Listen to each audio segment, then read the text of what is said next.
여러분 반갑습니다. 오늘은 유다왕 히스기야의 성전 정화라는 제목입니다.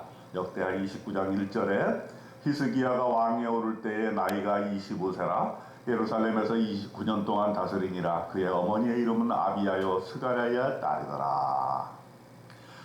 자, 유대 왕들 중에 선한 왕이 있었고 악한 왕이 있었고, 악한 왕들은 심지어는 성전에다가 우상을 세워놓고 절하고 하나님을 배반하는 그런 일들이 많이 있었습니다. 그런데 히스기야가 등장을 했어요.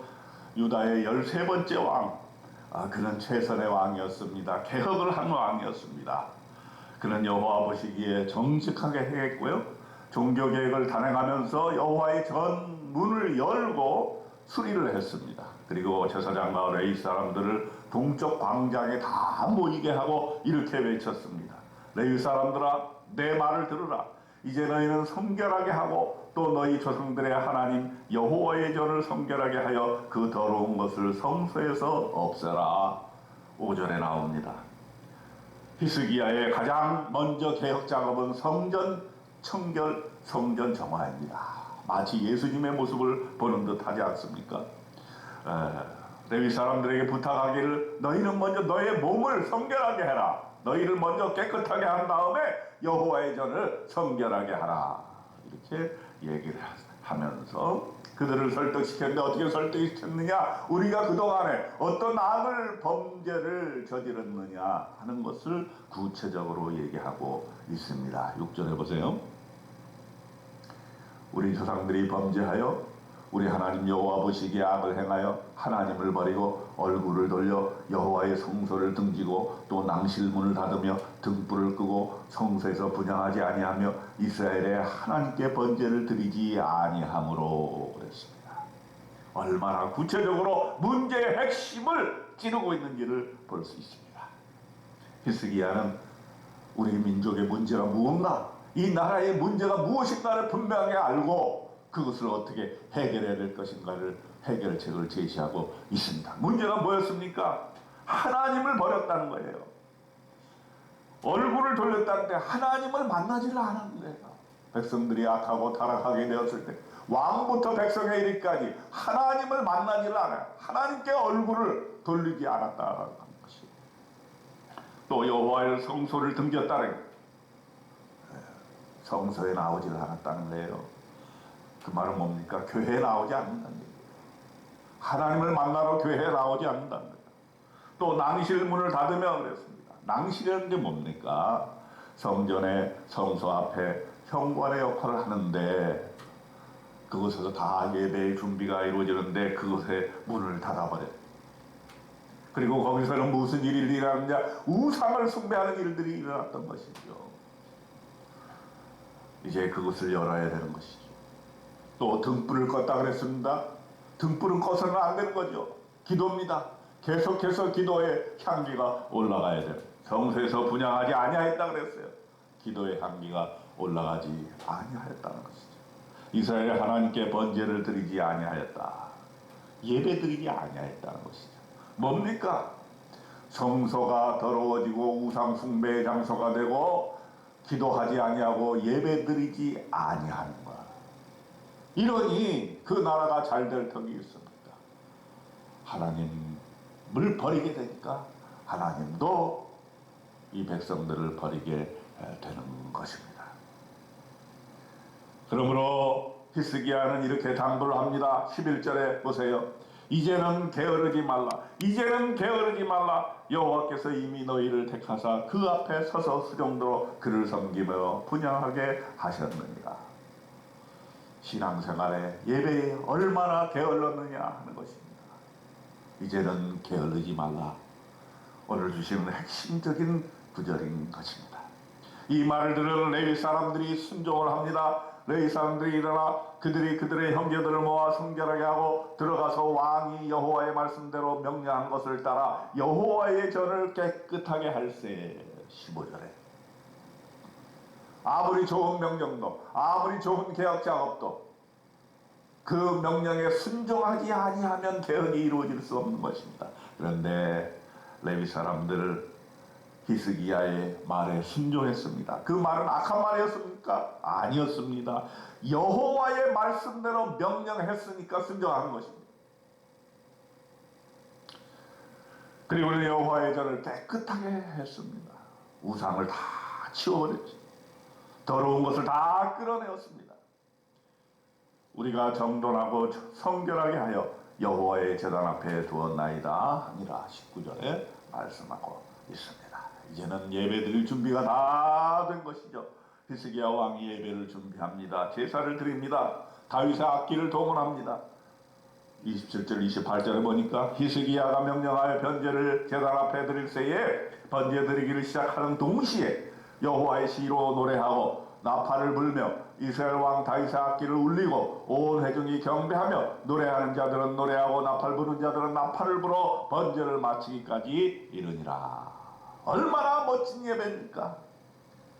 이제 예배할 준비가 다 되어서 예배를 드릴 때 함께 시로 노래하고 나팔을 불고 악기를 울리고 노래하는 자들은 노래하고 나팔 부는 자들은 나팔을 불면서 예배를 했다는 것이죠. 얼마나 감동이 있는 예배입니까? 우리도 이런 아름다운 예배 드렸으면 좋겠습니다. 그저 성가대, 그저 독창자 맡기지 말고 나도 노래하고 나도 시로 하나님께 영광을 돌리고 나도 악기를 불어 하나님의 예배를 돕고 얼마나 아름다운 일입니까? 제 친구 중에서 나팔을 불어서 이렇게 찬송을 나팔로 부는 친구가 있는데 참 부러워요. 그 친구는 요새 또 은퇴를 한 다음에 성악을 좀 배우고 있어요. 개인 레슨을 받으면서 어떻게 하면 하나님께 더 좋은 목소리로 영광을 돌리며 찬양을 할 수 있을까? 전문가는 아니지만 어떻게든지 하나님 앞에 좋은 것으로 예배에 찬송과 찬양을 올려드리기 위해서 애쓰는 모습에 감동했습니다. 저와 여러분도 여러분이 가지고 있는 달란트, 여러분이 가지고 있는 전문성 이외에도 우리가 하나님께 예배드리기 위해서 시로 영광을 돌리고 찬양으로 영광을 돌리고 악기로 영광을 돌리고 그거는 전문가의 영역뿐만 아니라 우리 모두가 할 수 있는 그러한 예배를 위한 함께 동참하는 감동의 예배를 함께 만들어 가는 것이라고 생각을 합니다. 히스기야 왕이 귀인들과 더불어 레위 사람들을 명령하여 다윗과 선견자 아삽의 시로 여호와를 찬송하게 하며 그들이 즐거움으로 찬송하고 몸을 굽혀 예배하니라. 30절에 참으로 아름다운 예배가 시작이 되고 지속이 돼가고 있는 것입니다. 나라가 잘 되기 위해서는 바로 예배가 바로 회복이 돼야 된다 하는 것을 히스기야 왕이 보여주고 있는 것입니다. 그러고 난 다음에 감사의 예물을 드립니다. 히스기야가 말합니다.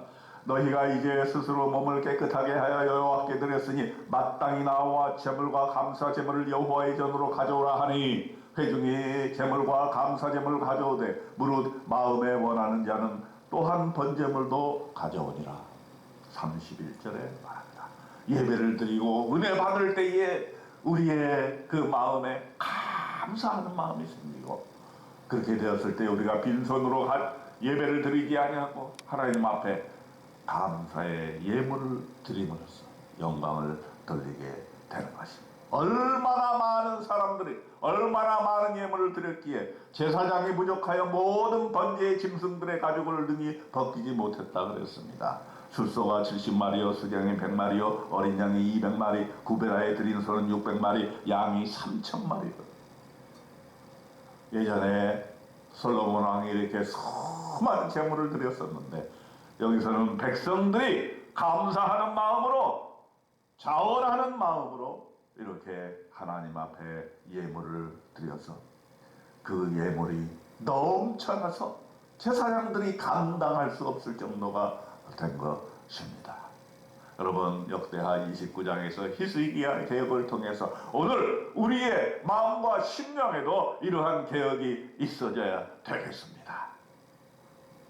우리 세대가 하나님을 버리고 얼굴을 돌리고 여호와의 성소를 등지고 낭실 문을 닫고 등불을 끄고 성소에서 분향하지 아니하고 이스라엘 하나님께 번제를 드리지 아니하는 세대지만은 거기에 낭망하지 말고 우리는 이제 게으르지 말고 하나님의 성소를 깨끗하게 하고 성령 충만하여 예배, 시와 나팔과 악기와 우리가 가진 모든 것을 가지고 하나님 앞에 예배드리고 우리의 예물로 감사의 예물을 하나님께 올려드릴 때에 이러한 감동 있는 예배가 바로 우리의 삶을 이끌어가는 원동력이 되리라고 믿습니다.